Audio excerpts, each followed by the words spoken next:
دیکھیں طارق صاحب، اس کا ذمہ دار تو کوئی ہے نا جی. ایک ذمہ دار اس پلازے کی وہ کمیٹی ہے، وہ یونین ہے جو پر منتھ پیسے وہاں سے وصول کرتی تھی. اس کی بھی ذمہ داری بنتی تھی کہ وہاں پہ آگ بجھانے والے آلات رکھے. وہ پیسے کس چیز کے لیتے تھے؟ اور اس سے بڑی ذمہ داری ان لوگوں کی بنتی تھی جو حکومت ہے، جو زیر حکومت ہے، انتظامیہ، جو انتظامیہ ہے، جو فائر بریگیڈ کا عملہ ہے. چلیں یہ تو سنا تھا کہ کراچی میں پانی آ جائے باہر نہیں نکلتا، یہ بھی سنا تھا کہ کراچی میں پینے کا پانی نہیں ملتا، لیکن اب یہ بھی سن لیا ہے کہ آگ لگی ہو اور کراچی میں آگ بجھانے کا پانی نہیں ہوتا. کتنی بے وسی تھی، کتنے لوگ تھے جو باہر اذانیں دے رہے تھے، کتنے لوگ تھے جو رو رہے تھے، جو بلک رہے تھے، جو چیخ. دیکھیں مال چلا گیا، مال کی کوئی بات نہیں، جانیں بھی گئیں. ایک پلازے کی آگ ہم 24 گھنٹوں میں نہیں بجھا سکتے. ہم وہاں پر پاکستان کا سب سے بڑا شہر، پاکستان کا سب سے زیادہ فنڈ دینے والا، ٹیکس دینے والا معاشی ہب، جس کی بنیاد پہ ہم پورے پاکستان کا ٹیکس چلاتے ہیں، اگر وہاں پر یہ سہولتیں نہیں ہیں، وہاں پر آپ نے لوگوں کو، یہ پہلا واقعہ تو نہیں ہے جی، ثانیہ بلدیہ جی، چل گئے لوگ اندر، کچھ نہیں ہوا. اس کے علاوہ کئی ثانیہ عمارتیں گر جاتی ہیں، عمارتیں گر ایس جاتی بی ہیں. سی اے کا رول کیا ہے اس میں؟ رول ان کا یہ ہے کہ اسی طرح ایک پریس کانفرنس، اسی طرح بارونے بے کے کہہ دینا جناب انکوائری، بس سارا کچھ بلڈر پہ ڈال دیں گے.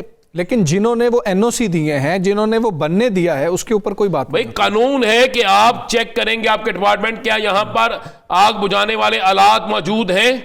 آپ کے جو محکمے چیک کریں گے یہاں پر تاریں ایسی تو نہیں ہے جس سے شارٹ سرکٹ ہو جائے، ایمرجنسی ایک راستہ ہے کہ نہیں ہے. اور جب یہ ہو گیا، جب یہ واقعہ ہو گیا تو کتنی دیر بعد فائر بریگیڈ پہنچا؟ جب یہ واقعہ ہو گیا تو ان گاڑیوں کو میں پانی کیوں ختم ہو گیا؟ ایک فوم ہوتا ہے، فوم جو آگ کو فوری بجھاتا ہے، ایک کیمیکل ہوتا ہے جس نے آگ پر قابو پانا ہوتا ہے. وہ کیمیکل کہاں چلا گیا؟ وہ کیمیکل ہمارے پاس کیوں نہیں تھا؟ ہمارے پاس وہ تمام چیزیں کیوں نہیں تھی جن چیزوں کی مدد سے بہت سی جانوں کو بچایا جا سکتا تھا، جس کی مدد سے اس آگ پر قابو پایا جا سکتا تھا؟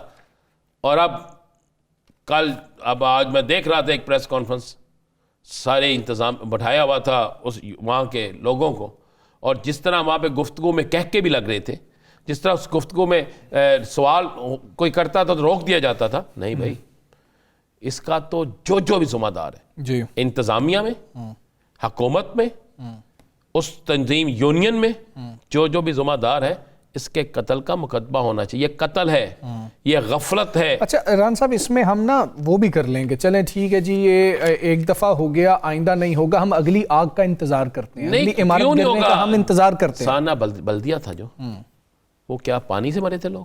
آگ سے. تو اس کے بعد کیا کہا گیا تھا؟ اس کے بعد بھی 6-7 یہ واقعات ہو گئے، اس کے بعد بھی اور بھی کئی واقعات ہوئے، جانے نہیں گئی، مال چلا گیا.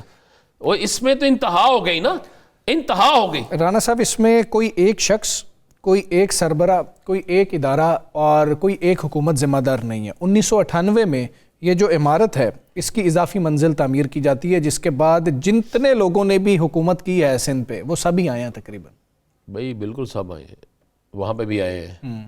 میں بھی کہہ رہا ہوں کہ اس کا این او سی دینے والے کون تھے؟ اس کی ذمہ داری کسی کو تو اٹھانی پڑے گی نا. اگر آپ یہ کہیں کہ 4 دن بعد یہ بلدیہ کی طرح ختم ہو جائے گا، تو اب ایسا نہیں ہے. لوگ سوال اٹھاتے ہیں، لوگ سوال کرتے ہیں. آپ کو یہ سوال کا جواب بھی دینا پڑے گا اور آپ کو عوام کے کٹہرے میں بھی آنا پڑے گا. جاننے گئی ہیں آپ کس طریقے سے انہیں معاف کر دیں گے؟ بالکل ٹھیک، کس طریقے سے؟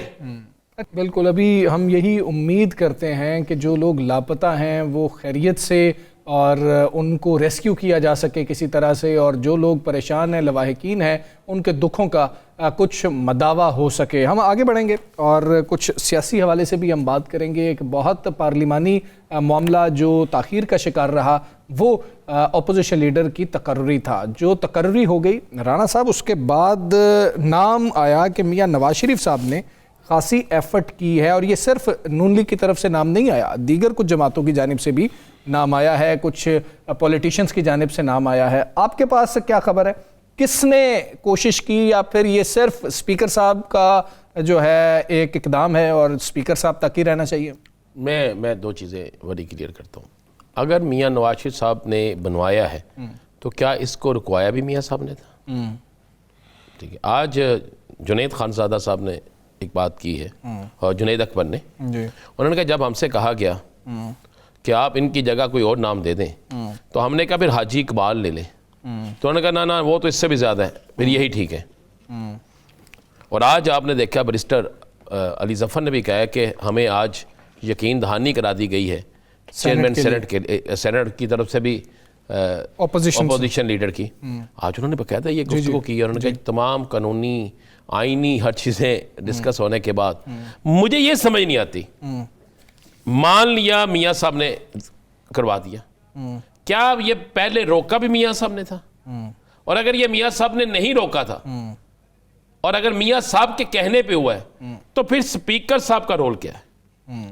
سپیکر صاحب تو ایک نیوٹرل آدمی ہوتے ہیں, سپیکر صاحب تو سب کے لیے ایک جیسے ہوتے ہیں, اور سپیکر صاحب کیا اس کا جواب اسمبلی میں دیں گے؟ اجلاس تو جاری ہے. اسپیکر صاحب نے دیا, ویسے اسپیکر صاحب نے یہ جواب دیا, انہوں نے کہا کہ جی کہ نہیں میاں صاحب نے کوئی اس میں بات نہیں کی ہے, یہ میرا اختیار تھا, سارا اختیار میرے پاس ہے اور میں نے کیا. اسپیکر صاحب کی سٹیٹمنٹ آ گئی ہے اس پہ, تو انہوں نے نفی کر دی ہے اس بات کر دی ہے. تو پھر آپ اس بات کو ذہن میں رکھیے گا, اسپیکر صاحب اگر با اختیار ہیں اور انہوں نے فیصلہ کیا تو اچھی بات ہے. وفاقی وزیر قانون کا بھی سن لیں, وہ یہ کہتے ہیں کہ ہر فیصلہ حکومت کا جو ہے, پارٹی کا جو ہے, وہ میاں نواز شریف صاحب کرتے ہیں. یہ ویسے تضاد ہے دونوں کے بیانات, کافی بیانوں میں تضاد. آپ یہ نہ کریں ایک کا نہیں, دو کا نہیں, تین کا نہیں. آپ دیکھیں نا کہ عطا تارڑ صاحب نے کیا فرمایا تھا, ہاں جی, اس کے اگلے دن نوٹیفیکیشن ہو گیا تھا. تو اسی طرح باقی جو لوگ ہیں وہ بھی کہہ رہے ہیں دیکھیں اب ہو گیا نوٹیفیکیشن. اس نوٹیفیکیشن کے بعد اب دیکھنا یہ ہے کہ محمود خان اچکزئی کیا رول ادا کر. آج کے دن تک تو وہ 8 فروری سے پیچھے نہیں ہٹ رہے. اچھا, آج کے دن تک وہ اپنی ان تمام باتوں سے, جو ان کی باتیں ہیں, جو ان کی چیزیں ہیں, اس سے تو وہ پیچھے نہیں ہٹ رہے. آج کے دن تک وہ سٹینڈ لے رہے ہیں کہ جناب 8 فروری کو باقاعدہ احتجاج ہوگا, کوشش کریں گے کہ راستے بھی بند ہوں, شٹر ڈاؤن ہو, شہر بھی بند ہو. یہ پہیا جام, انہوں نے یہ ساری چیزیں باقاعدہ سندھ کے اندر بھی بات کی ہے, بلوچستان میں بھی ان کی جماعت بڑی متحرک ہو کے اس پہ کر رہی ہے, کے پی کے میں بھی کر رہے ہیں. ذہن میں رکھیے گا راستے, ایک طرف اشارہ مل رہا ہے راستے کھلنے کا. یہ جو انہوں نے کہا کہ جناب آپ پارلیمانی پارٹیوں میں, پارلیمانی کمیٹیوں میں واپس آئیں, جو ایاز صادق صاحب نے کہا, اس کے بعد اگر سینٹ کا بھی اپوزیشن لیڈر مقرر ہو جاتا ہے تو پھر یہ سب کو پتا ہے کہ کس کی اجازت سے ہوتے ہیں. بالکل ایسی. اچھا, ٹھیک ہے, جن کی اجازت سے ہوتے ہیں تو اس کے بعد پھر راستہ نظر آتا ہے, کوئی پھر راستہ کوئی نظر آتا ہے. ملاقات آپ کو ہوتی نظر آ رہی ہے؟ میں نے کہا تھا 8 فروری سے پہلے ملاقات ہوگی, یاد کریں میں نے کہا تھا. آپ نے کہا تھا, بالکل کہا تھا. محمود اچکزئی صاحب کی آپ سمجھ رہے ہیں کیا ملاقات ہو جائے گی؟ دیکھیں اگر تو پاکستان کے اندر سے یہ سیاسی لڑائی کو ختم کرنا ہے اور مصالحت کی طرف جانا ہے, تو میں نے اس دن ثاقب نے بھی یہ بات کی تھی اور میں بھی یہ بات کرتا ہوں کہ کوئی ایک ایم این اے, کوئی ایک ایم پی اے اس وقت تک پارلیمانی کمیٹی میں نہیں جائے گا جب تک بانی کی طرف سے حکم نہیں آ جاتا. اور کس گارنٹی پہ یہ ملاقات ہوگی یا بغیر گارنٹی کے ہوگی؟ دیکھیں گارنٹی یہی ہوگی کہ آپ باہر آ کے سیاسی گفتگو نہیں کریں گے یا سخت گفتگو نہیں کریں گے. سیاسی گفتگو تو ہونی ہوتی ہے, سخت گفتگو وہ کون سے کولوں کے یا کسی چیز کے ریٹ پوچھنے جا رہے ہیں, وہ جیل جا رہے ہیں, اور ایک پولیٹیکل آدمی جا رہا ہے جیل, تو جیل جا کے انہوں نے یہی بات کرنی ہے نا, مذاکرات کی بات کریں گے, وہ کہیں گے جناب کوئی سیاسی کوئی راستہ نکالتے ہیں, کوئی چیز کرتے ہیں, انہوں نے یہی بات کرنی ہے نا. اب کوئی بندہ یہ بات کہہ رہے کہ جناب دیکھیں کرکٹر سے ملنے جائیں گے, کرکٹ کی بات ہوگی, آپ کسی کاروباری شخص جیل میں ہوگا تو وہ کہے گا میری فلاں فلاں پراپرٹی ہے, انہوں بیچو تو کڈو باور. تو جو سیاستدان ہے اس سے آپ نے جا کے سیاسی بات ہی کرنی ہے نا, اس سے آپ نے کوئی اور تو نہیں کرنی. ان سے آپ نے خان صاحب کو جا کے یہ تو نہیں کرنا جناب ٹپ دیں, T20 ٹورنامنٹ آ گیا, وہ ورلڈ کپ آ گیا, اس کو ٹپ دے دیں جی, ٹپ ہمیں کس طرح ہم نے جیتنا ہے.